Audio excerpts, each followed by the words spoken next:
¿Quieres comparar, quieres comparar si algún factor de exposición tiene que ver con un tipo de enfermedad? Entonces, pues utiliza las medidas de asociación. Y así quieres ver qué tan efectivo es tu tratamiento, pues las medidas de impacto.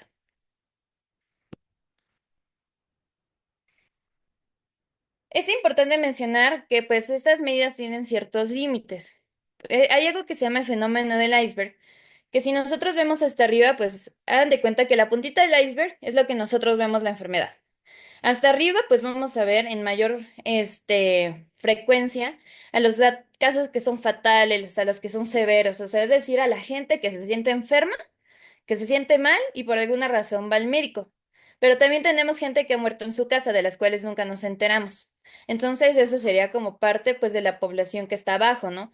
O, por ejemplo, pues, casos asintomáticos, que generalmente gente que no sabe que tiene cáncer, vive la vida, ya sabemos que el cáncer en muchos casos a etapas tempranas es asintomático, pues en realidad tampoco conocemos esos datos. Y entonces aquí tenemos que abajo del agua está todos estos datos de la gente que es una población, pero pues en realidad no sabemos, ¿no? Y pues esto también tiene que ver con, pues ahora sí los datos que reportamos, las medidas que tenemos, pues más bien el material que tenemos para recabarlos. Entonces hay que tomar en cuenta que tenemos un acercamiento a lo que queremos nosotros investigar, pero no tenemos el 100% de la realidad. Permítanme un segundito.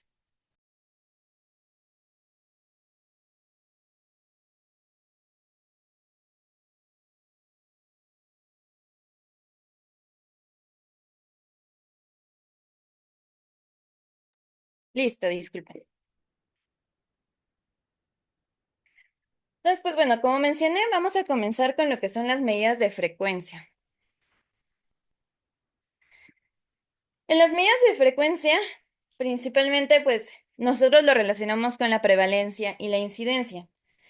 Entonces, ¿qué son estos? La prevalencia indica la probabilidad de que un individuo, una persona, en una población en general, presente una enfermedad en algún momento de su vida o en algún momento del tiempo. Puede o no puede presentarla, ¿sale? Entonces, lo que nos va a medir, pues, es la proporción de la frecuencia que se presenta este evento en la población general. Esto, pues, ¿para qué nos sirve? Porque en base a la prevalencia, en enfermedades que son más prevalentes, pues es útil que el gobierno invierta, invierta para prevenir que después se lleguen a complicar o que haya mayor número de casos. Por ejemplo, en la diabetes es una enfermedad que es muy prevalente y que si se lleva programas de salud de tamizaje adecuados, si se llevan medidas de prevención, pues el gobierno se puede ahorrar mucho dinero. Entonces, pues algo importante a saber es que se establece entre valores de 0 a 1, que pues es decir que no vamos a tener como valores intermedios y generalmente se expresa en porcentaje. Entonces, pues en esta imagen mm, podemos ver aquí a la población que va en un autobús, está representada por esa gente. Y pues una enfermedad de alta prevalencia es que la gran mayoría de las personas en una ciudad, en un país, la van a presentar. Y pues menos común, pues es que los casos pues van a ser mucho más esporádicos. Entonces, para la prevalencia no vamos a tener ejercicios, nada más como para que vayan viendo, pero lo que sí quiero que distingan es dos tipos de prevalencia. Hay algo que es la prevalencia puntual, es en un momento específico del tiempo, ¿no? Por eso les pongo esta imagen del 2024. Dan de cuenta que nada más en el 2024 vamos a medir, pues, este número de casos. Entonces, la prevalencia, la fórmula vamos a tener que va a ser el total de casos existentes en un momento específico, en un año, en un mes, sobre la población en ese mismo tiempo. Entonces, esto es en un momento específico. Y si nosotros quisiéramos calcular la prevalencia de periodo, aquí es que vamos a tener eh, diversos momentos o va a ser en un periodo determinado. ¿Sale? O sea, esto es a lo largo de no solamente un año, lo puedes hacer a lo largo de varios años. Y pues esto sería el número de casos existentes más la incidencia, que ahorita vamos a ver de qué es la incidencia, sobre la población total al inicio del estudio.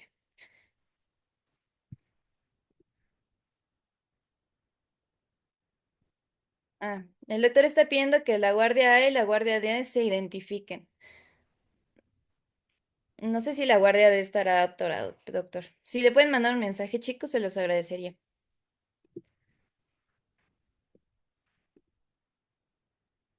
Entonces, ahorita vamos a andar un poquito más en esos términos, ya que veamos la diferencia con la incidencia, pues van a ver.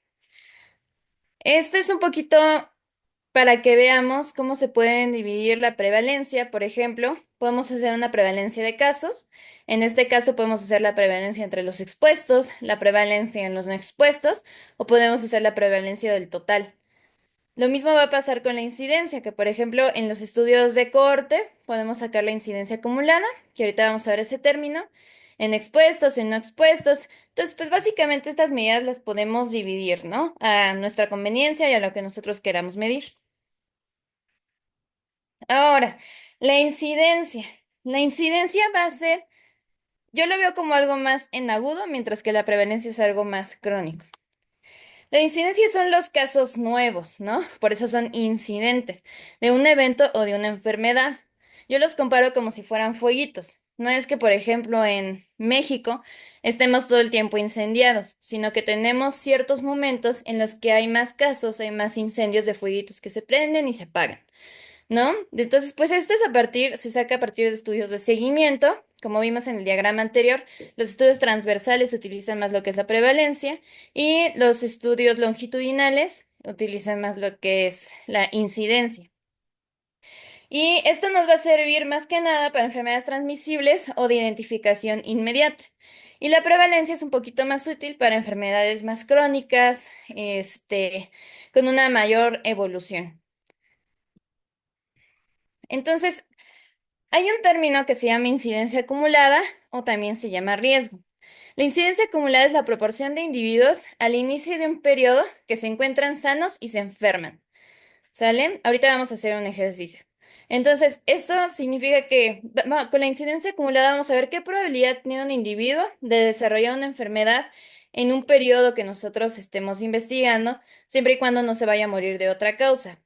Entonces, la frecuencia con la que ocurre por primera vez este incidente. La fórmula, ahorita se las voy a repetir, pero para que pongan atención, es el número de casos nuevos, que esta es la diferencia con la prevalencia. La prevalencia es el número de casos en general, y aquí es el número de casos nuevos en un periodo específico de tiempo entre el número de personas en riesgo. ¿Sale? En la prevalencia nosotros veíamos que era en la población total. Aquí vamos a tener nada más a personas que tienen riesgo. Y esto pues lo vamos a multiplicar por 100 para pues, poder sacar un porcentaje. Entonces, vamos a hacer un ejercicio.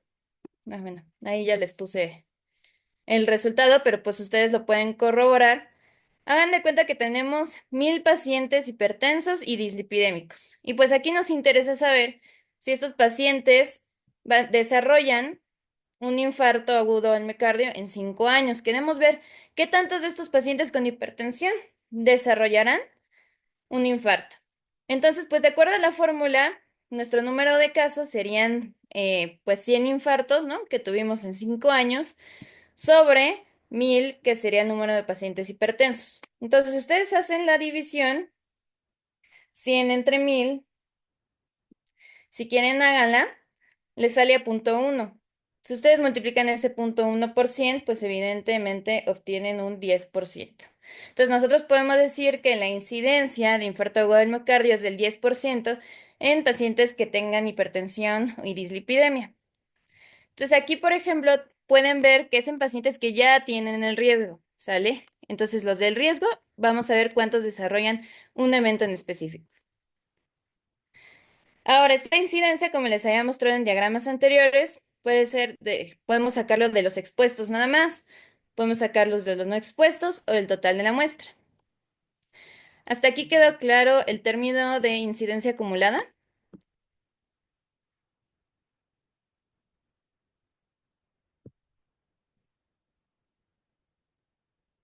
Sí, no. Sí. Sí. Ujú.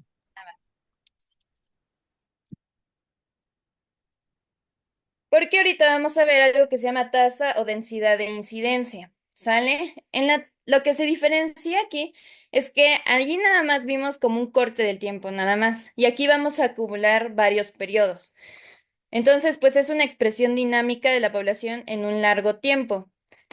Este número de casos nuevos no está relacionado con el total de individuos en riesgo. ¿Esto qué quiere decir? Que vamos a tener nuestros pacientes hipertensos hiperlipidémicos, que esos son los pacientes que están en riesgo. Pero en un inicio, como estamos hablando de incidencia, estos pacientes pues no tenían un infarto, ¿no? Obviamente, lo van a ir presentando a lo largo del tiempo. Entonces aquí en vez de nada más agarrarlos en un año, vamos a agarrarlo digamos que en tres. Y ahorita vamos a hacer un ejercicio.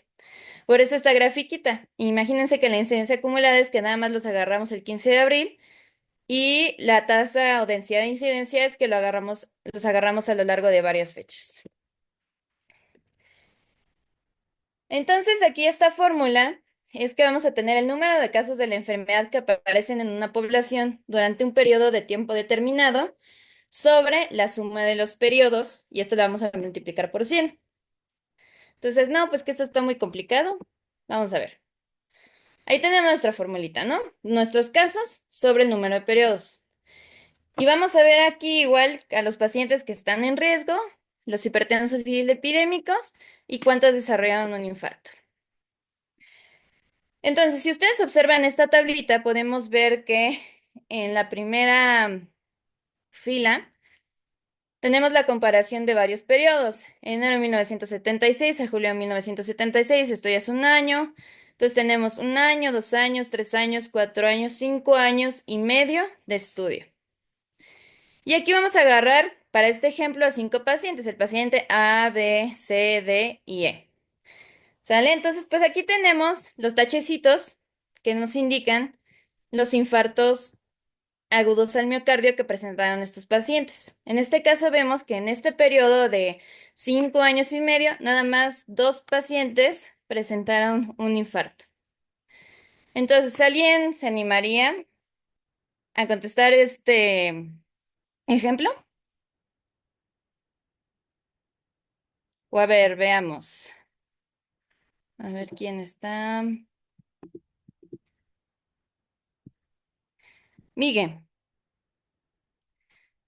Entonces, si nosotros hiciéramos la fórmula, ¿tú cuál dirías que es tu número de casos en esta población?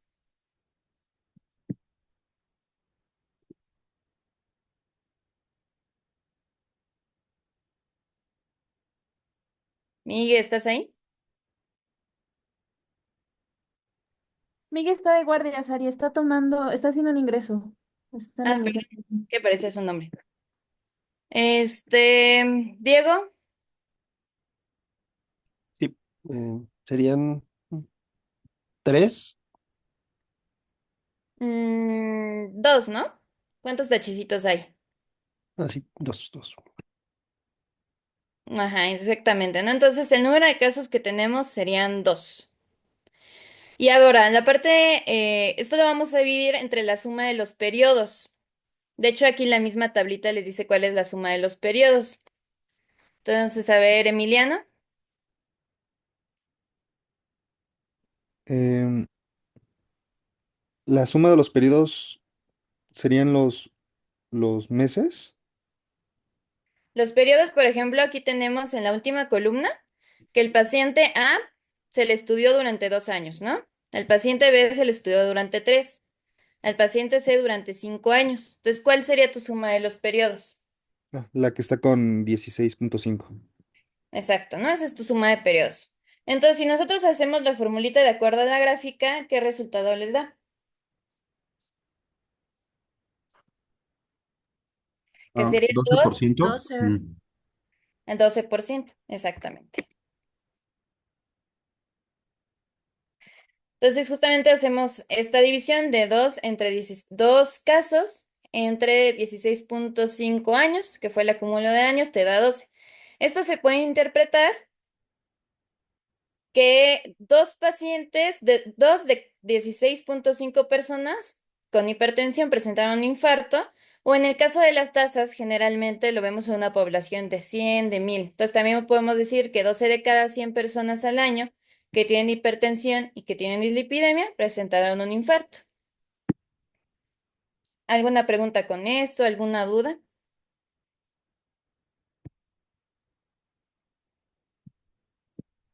Bien, continuemos. Aquí, por ejemplo, es importante que la tasa de incidencia se incluye más en estudios de corte. Si ustedes recuerdan, las diferencias entre estudios de casos y controles y corte que vimos al inicio de las clases, pues por eso es importante poner atención. Y algo significativo a mencionar aquí es que en enfermedades raras, la incidencia acumulada y la densidad de incidencia son casi iguales. Aquí nada más les puse un ejemplo. En un caso de 1000 niños que no tienen varicela en su primer año de vida y 140 la desarrollaron. Entonces, si nosotros restamos 1000 menos esos 140 que fueron los casos, tenemos 860 que tienen riesgo de contraerlo, pero no lo contrayeron. Y pues esto, si nosotros hacemos la fórmula de la incidencia acumulada, da un 14%. Ahora, si nosotros quisiéramos hacerlo con la densidad de incidencia, igual tendríamos que 1000 niños que están en riesgo, de esos 1000 niños, nada más 140 desarrollaron la enfermedad y al final del año tenemos 860 niños que estuvieron, pues, bueno, no estuvieron expuestos porque no estamos hablando de asociación, pero que estuvieron en riesgo. Y si nosotros hacemos la tablita, digo, en la fórmula de la densidad acumulada nos da que son un total de 15 casos, la tasa de incidencia. Entonces, este ejemplo nada más para que ustedes vean que en enfermedades raras que no se presentan mucho, tanto la incidencia acumulada como la tasa de incidencia, sus valores van a ser muy similares. Ahora, ¿cuál es la relación entre la incidencia y la prevalencia? Ya hablamos que la incidencia son los casos nuevos y la prevalencia, pues, hablamos de en general en la población si presenta estos casos o no en algún periodo del tiempo. Si nosotros tenemos incidencias o enfermedades que son raras, que se curan rápido, que se mueren rápido, pues aquí vamos a tener que, por ejemplo, en la segunda imagen, la prevalencia va a disminuir, ¿no? Entonces, pues, por ejemplo, para la influenza estacional o para las gripas que tenemos cada año, pues son casos que sí aparecen, pero se quitan, ¿no? Y los que no, pues caen en ventilador y se mueren.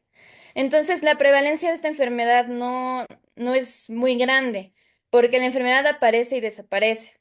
Entonces, pues aquí vamos a tener que la prevalencia pues va a ser bajita.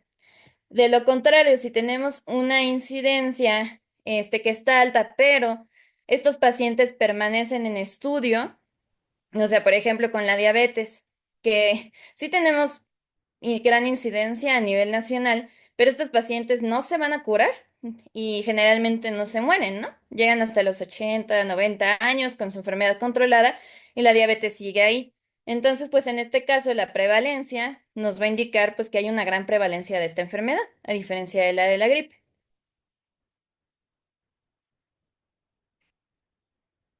Otro concepto que vamos a hablar pues es de la mortalidad y de la letalidad, o sea, ¿cuál es la diferencia? Así como tal la definición de la tasa de mortalidad, pues relaciona el número de defunciones en una región con el tamaño de la población en la que ocurrieron. Y la tasa de letalidad es el riesgo de morir de aquellos individuos afectados por una enfermedad determinada en un periodo específico, ¿no? Pues esto nos va a indicar. Pero pues, no será, y no entiendo cuál es la diferencia. Vamos a ver. La mortalidad va a ser en la población general. Vamos a tener el número de defunciones en un año en lugar en específico entre la población total. Mientras que la letalidad va a ser el número de defunciones por una causa en específico entre el número de personas que están enfermas. ¿Sale? Entonces, pues, por ejemplo, aquí vamos a tener que, pues podemos ver cuál es la mortalidad de la diabetes en la población general. Vamos a hacer ahorita un ejercicio. Eso sería para calcular la tasa de mortalidad. Pero si nosotros quisiéramos ver específico cuántas personas que están intubadas por COVID fallecieron, vamos a tomar nada más a los que estuvieron enfermos de COVID y los que se murieron de COVID. En ese caso, cuando hablamos de cosas más específicas en una población que ya tiene esa enfermedad, estamos hablando de letalidad. Entonces, vamos a hacer un ejercicio. Y esto literal es de las cifras nacionales, que en México pues tenemos 154 muertes por COVID, ¿no? En un mes. La población de México es de 129 millones de habitantes. Y los casos de COVID en ese mes fueron 3.181 casos. Entonces, de acuerdo a estos datos, a ver, Gerard, ¿cómo o qué cómo los acomodarías para hacer la fórmula de mortalidad? Pues para la mortalidad daría un cociente de estas muertes, 174 sobre la población total, que son 129 millones, y esto lo multiplico por 100.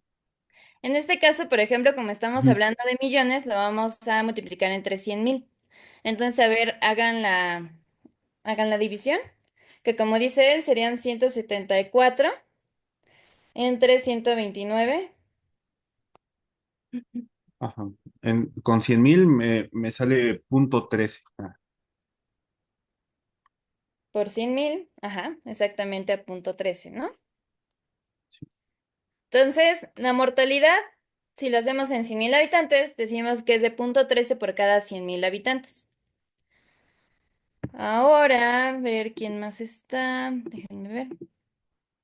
Mm, Emanuel, Sí. a ver, ¿tú cómo valorarías la letalidad?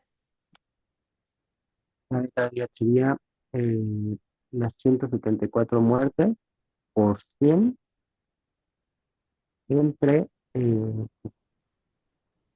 3.110, 181 con los casos de COVID. Ujú, ¿cuánto te da? 5.46.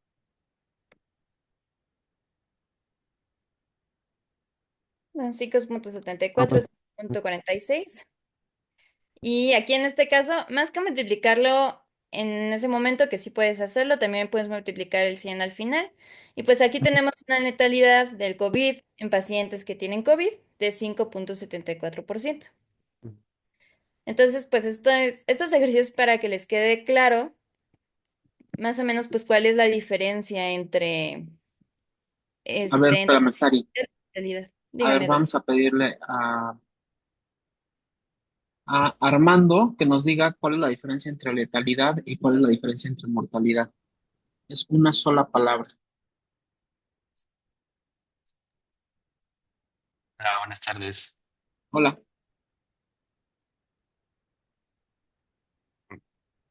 Bueno, o sea, lo que estoy entendiendo, o sea, lo que entendí es que mortalidad es en todos y letalidad es solamente en los que estaban expuestos a esa enfermedad. Exacto. O sea, la mortalidad es población abierta y letalidad es solamente confinado a una causa o a una enfermedad o a una población en específico. ¿Vale? Esa es la gran diferencia. Listo, Sari. Sí, doc.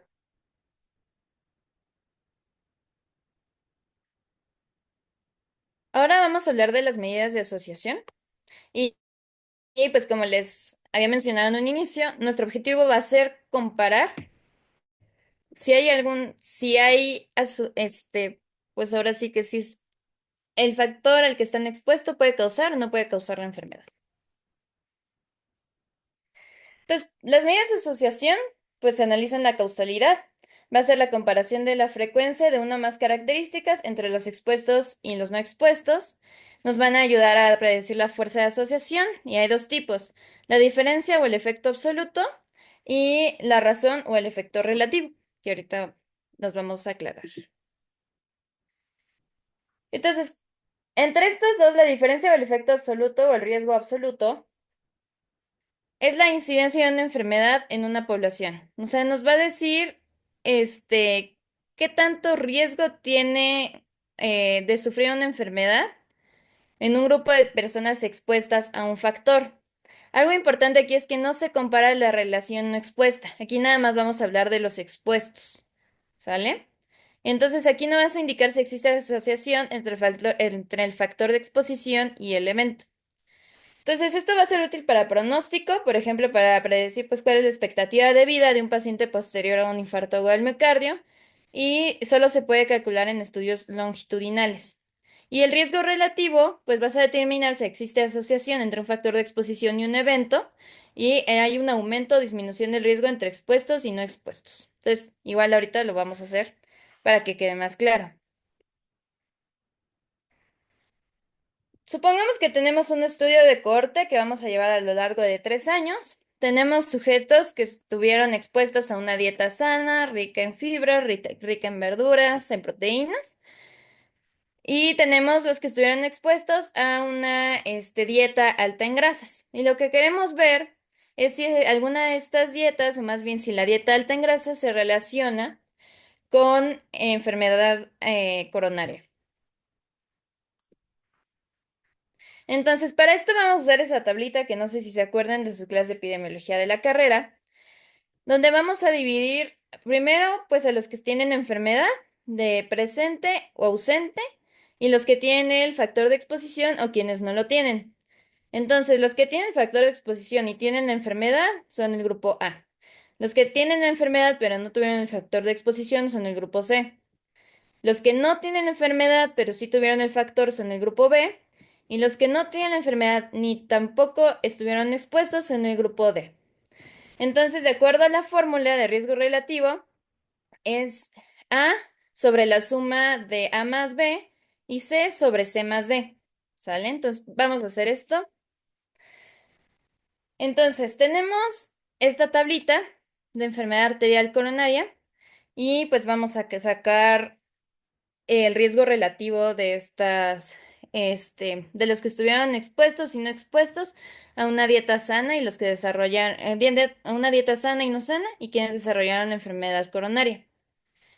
Entonces, inicialmente, para irnos en el orden de las fórmulas, pues haríamos las sumas.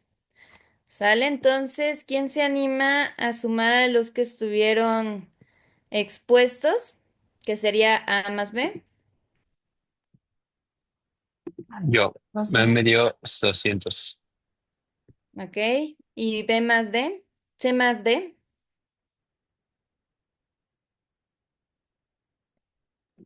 Igual 200. Ok, muy bien. Exactamente, ¿no? Entonces, primero nos enfocamos en los que estuvieron expuestos y los no expuestos, y como dices, ¿no? En ambos grupos fueron 200. Ahora, si nosotros, si quieres tú, Armando, finaliza la fórmula, ¿cuánto te sale de riesgo relativo? Ok, ya estoy dividiendo A entre A más B y me sale punto 2. Estoy dividiendo la C, que es 20 entre los 200, me sale 0,1 y punto 2 entre punto 1 a 2. Exactamente, ¿no? Entonces, justamente como dices, ¿no? En los que estuvieron expuestos a dieta grasa son el 20% si haces A sobre A más B, y los de dieta no grasa tienen un 10%. Entonces, algo importante aquí es que hasta aquí ya sacamos el riesgo absoluto. ¿Sale? El riesgo absoluto nada más es que vamos a ver los grupos entre la exposición. Pero si vamos a ver el riesgo relativo, vamos a comparar los dos riesgos absolutos, que es lo que tú hiciste del riesgo relativo. Entonces es 20 entre 10 te da 2. Entonces ahorita vamos a ver cómo se interpreta eso. Lo que nosotros podemos decir aquí con el riesgo relativo es que el grupo expuesto tiene el doble de riesgo de sufrir la enfermedad coronaria en comparación del grupo no expuesto, o también que tienen un 100% más de enfermedad coronaria sobre el grupo no expuesto. Así es como nosotros lo interpretaríamos, el riesgo relativo. Pero hasta aquí no hemos hecho la diferencia con los intervalos de confianza, que ahorita vamos a hacer.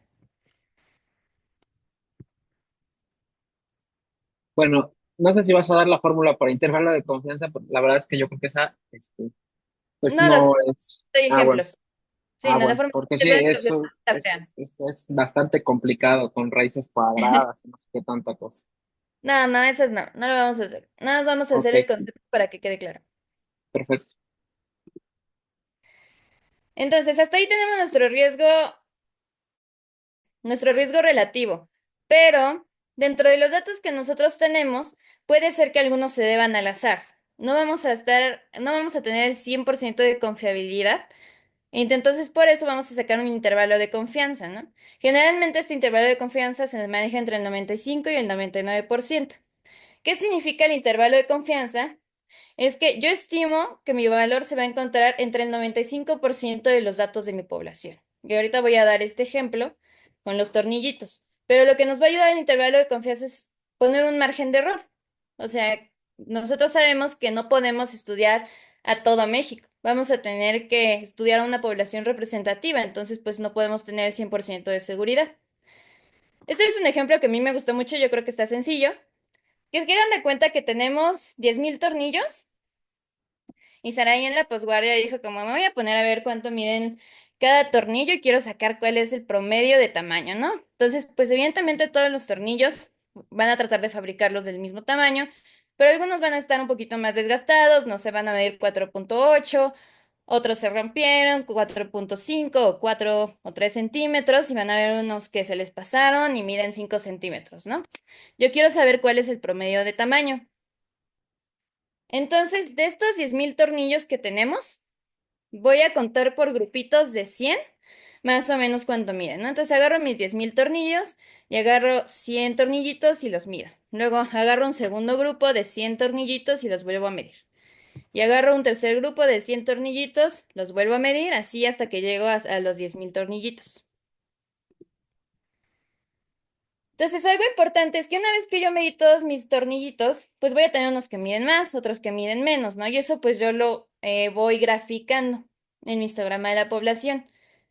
Entonces, aquí vamos a hablar de dispersión. La dispersión es la media que indica el grado de variabilidad de una distribución de datos. O sea, esto va a decir qué tan variables son mis tornillitos de tamaño.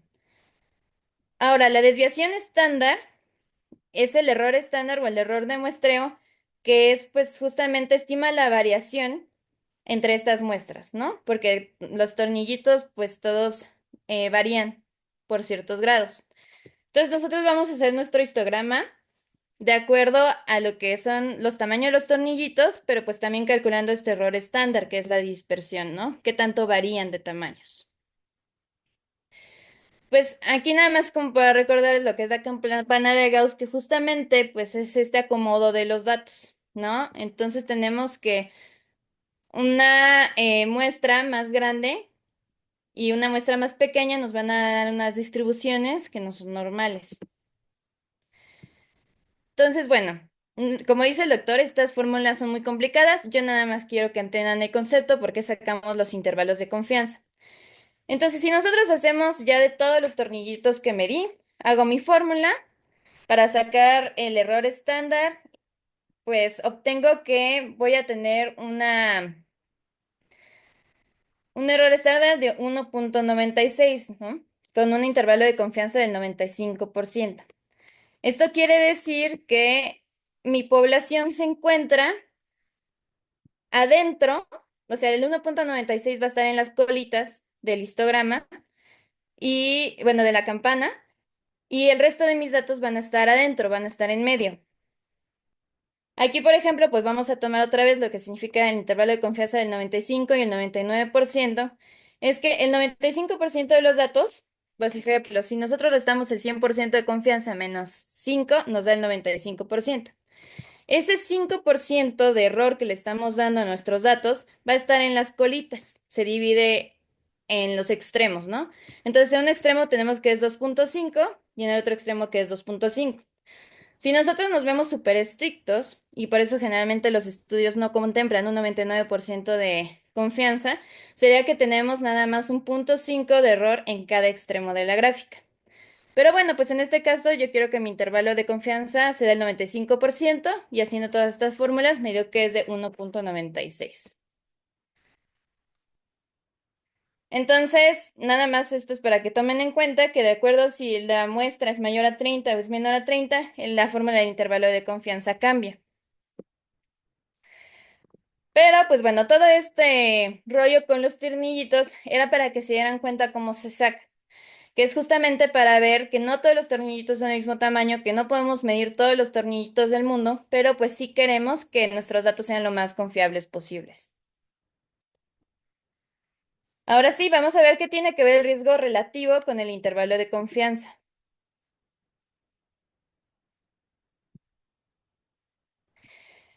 Entonces, para que nosotros tomemos el riesgo relativo con el intervalo de confianza, que va a ser algo que ya vamos a tener agregado y que vamos a hacer una fórmula muy larga, vamos a hacer la incidencia entre expuestos y la incidencia entre no expuestos. Si se acuerdan, pues ahorita regresando a nuestro ejemplo de los pacientes que tenían una dieta sana, los que no, y los que desarrollaron enfermedad arterial coronaria, que nos hizo el favor Armando de hacer pues el ejercicio, nos salió un riesgo relativo de 2. ¿Y pues esto qué significa? Un riesgo relativo de o igual a 1, pues significa que no hay ninguna diferencia entre los expuestos y no expuestos y podemos aquí determinar que no hay una asociación. Si nosotros lo estamos comparando, pues si el fumar o no fumar tiene que ver con cáncer de pulmón o no con cáncer de pulmón, si nos sale igual a 1, pues es que no. O sea, el fumar da igual si fumas o no fumas, el riesgo de cáncer de pulmón va a ser el mismo. Si es menor a 1, es que el riesgo en expuestos es menor a los no expuestos. Y si es mayor a 1, es que sí tienes un riesgo mayor si tú te expones a este factor de desarrollar una enfermedad. En este caso, como era de 2, si ustedes se acuerdan, pues entonces sí, sí hay un mayor riesgo de que si tú consumes dieta alta en grasas, vas a desarrollar enfermedad coronaria en un futuro. Bueno, este es el riesgo relativo que nos ayuda a sacar Armando.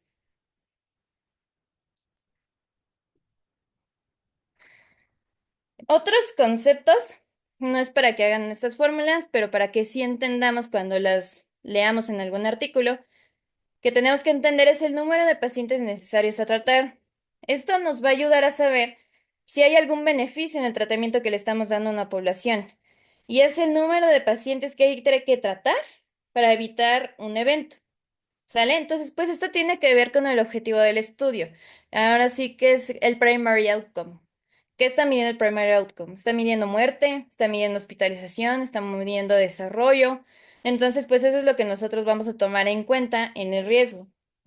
Por ejemplo, este no es un ejemplo que se utilizó antes, pero supongamos que un fármaco tuvo una mortalidad del 26% y el placebo del 30%. Entonces, la diferencia entre estos dos sale que es 30 menos 26 es del 4%.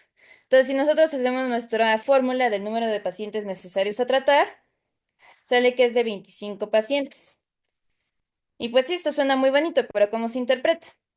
La interpretación es que para evitar una muerte, supongamos que el objetivo primario del estudio era la mortalidad por esta droga, una muerte por este medicamento, necesitas 25 pacientes tratados al mismo tiempo con la misma dosis para que no haya una muerte asociada. El número de pacientes necesarios a dañar es un concepto similar, pero contrario. ¿Cuántos pacientes tienes que tratar para que se produzca un efecto adverso? Entonces, por ejemplo, en estudios trombolíticos, donde el riesgo de accidente cerebrovascular hemorrágico era una de pues sí, de las consecuencias graves o de los efectos adversos graves, en este estudio sería bueno comparar cuál es el número de pacientes necesarios a dañar. Entonces, supongamos que estos trombolíticos tuvieron un 18% de efectos adversos serios y el placebo tuvo un 10%. Si nosotros hacemos la fórmula del número de pacientes necesarios a tratar, nos sale que son 12.5 pacientes. Entonces, tú necesitas tratar 12.5 pacientes para que se desarrolle un efecto adverso grave. Ahora, dependiendo de lo que estamos hablando y el efecto adverso del cual estemos estudiando, pues hay que ver si conviene o no conviene, porque si es alto este número de pacientes necesarios a dañar, pues entonces no te convendría que este fármaco, o utilizar mucho este fármaco porque pues es más el riesgo o el beneficio. Y pues por último, en medidas de asociación vamos a hablar del odds ratio. Para que sepan, odds es posibilidad, no es probabilidad, si hay una diferencia.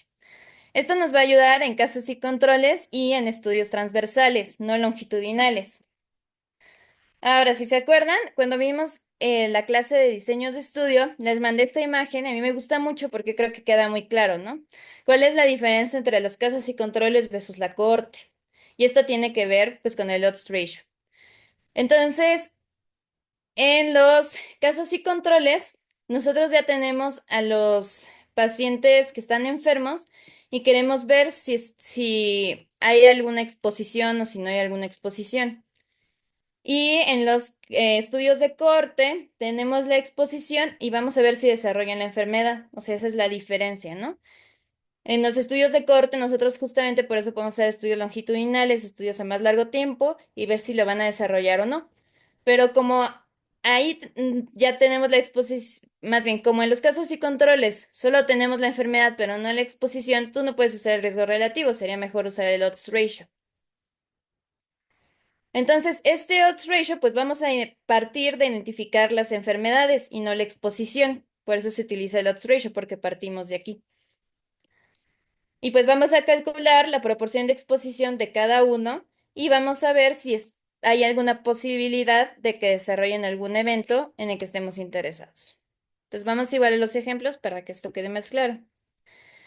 Ejemplo 1. Vamos a hacer un estudio entre un jinete, el caballo rojo o el jinete rojo y un caballo azul, pero supongamos que vamos a estudiar la exposición a metanfetaminas que tuvieron, ¿no? Entonces, principalmente, pues, el caballo rojo es el que más estuvo expuesto. Entonces, tenemos un 60% de exposición, en los no expuestos el 40% y el caballo azul, pues, tiene menos exposición y su probabilidad de ganar es menor. Entonces vamos a hacerlo paso por paso. Vamos a sacar primero lo que es el odds. El odds no es igual al odds ratio. El odds ratio ya va a ser la comparación que vamos a hacer al final. Primero vamos a comparar el odds del caballo rojo, de qué probabilidad, qué posibilidad tiene de ganar. ¿Salen? Entonces aquí, para que quede un poquito más claro, este odds, que es A sobre C, tenemos una posibilidad de que el caballo gane el 60% sobre el 40% es igual a 1.5. Ese es el odds del caballo rojo. ¿Quién me ayuda a sacar el odds del caballo azul o la posibilidad de que el caballo azul gane? Sería esta la fórmula. Sería 0.25. ¿Ok? 0.25. Entonces ahora con esos datos que tenemos, que ya tenemos el odds del caballo rojo y el odds del caballo azul, esta es la fórmula del odds ratio. Pero para simplificarlo, si se acuerdan de sus clases de matemáticas, podemos hacer una multiplicación. Es por esto que esta también se les llaman pruebas cruzadas, ¿no? Porque se multiplica A por D y B por C. Entonces, ¿qué odds ratio les da? ¿De 6? Exactamente, ¿no? Aquí tenemos un odds ratio de 6. Ahora, ¿cómo lo vamos a interpretar? Entonces, el odds de los casos o el odds ratio, si es igual a 1, es lo mismo que no hay ninguna diferencia, ¿no? Si es mayor a 1, es que la posibilidad de que los casos expuestos sea mayor a la posibilidad de los casos es mayor a los controles al estar expuestos, ¿sale? Es decir, que el factor de exposición sí contribuyó a la enfermedad, o sea que los que sí estuvieron expuestos a metanfetaminas de estos caballos sí tuvieron más probabilidad de ganar. Y en el contrario, un odds ratio menor a 1, con un intervalo del 5%, nos dice que el factor de exposición estuvo relacionado negativamente, ¿sale? Entonces, pues esto no es solamente que no estuvo asociado, sino que incluso contribuyó a que perdieran los caballos, si estaban en metanfetaminas. Otro ejemplo que, por ejemplo, que dan en la literatura es en pacientes que están sujetos a bocio, que serían los casos, y los controles de los pacientes que no tienen bocio. Y aquí el factor de exposición en los que estuvieron con suplementos de sal con yodo. Entonces, los casos que están expuestos a la sal con yodo, perdón, los casos que están menos expuestos tienen menos suplemento de yodo y los controles que están más expuestos tienen más suplemento de yodo. Entonces aquí, como les comento, no es solamente que no estuvo asociado, sino que contribuyó al contrario. No sé si me di a entender o si queda alguna duda.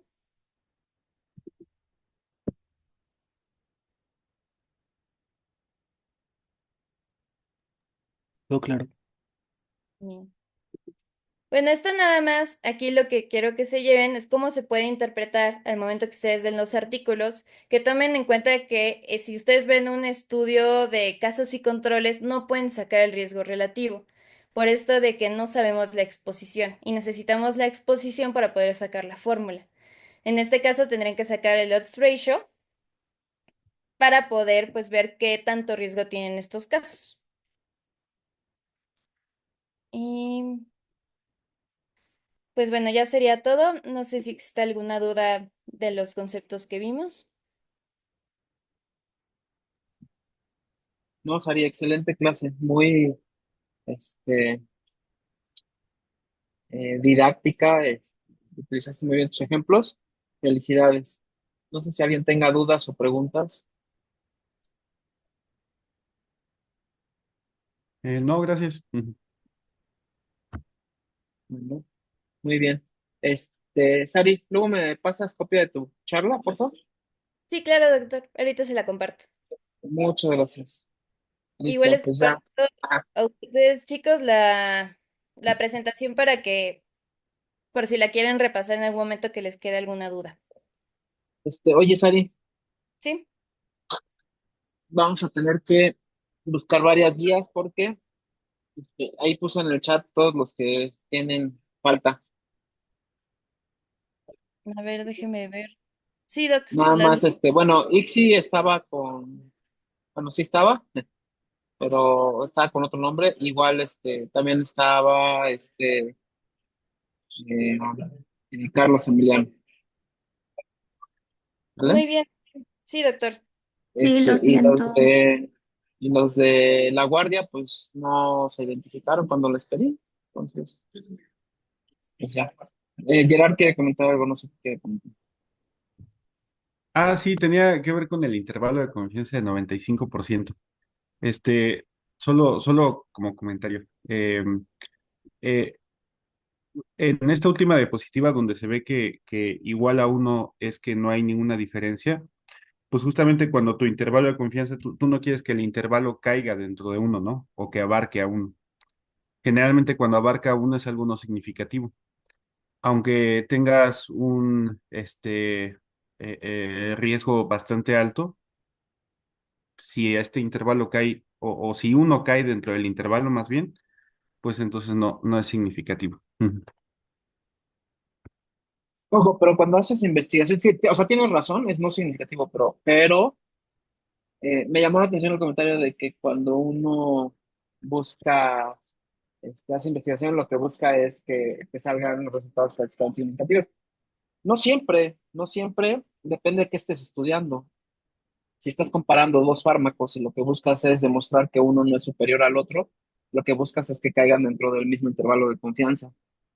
Y si lo que buscas es que haya, eh, si lo que buscas es un estudio de superioridad, entonces buscas que el resultado sea estadísticamente significativo. Y acuérdense que los resultados estadísticamente significativos no son equivalentes a clínicamente significativos. Yo puedo tener un resultado que sea estadísticamente significativo y que clínicamente no represente nada, y viceversa, puedo tener resultados que sean clínicamente significativos y que estadísticamente no representen nada. Por ejemplo, el oseltamivir en influenza. El oseltamivir en influenza lo único que hace es reducir la estancia hospitalaria en menos de 24 horas y la duración de los síntomas algo así como en 10 horas.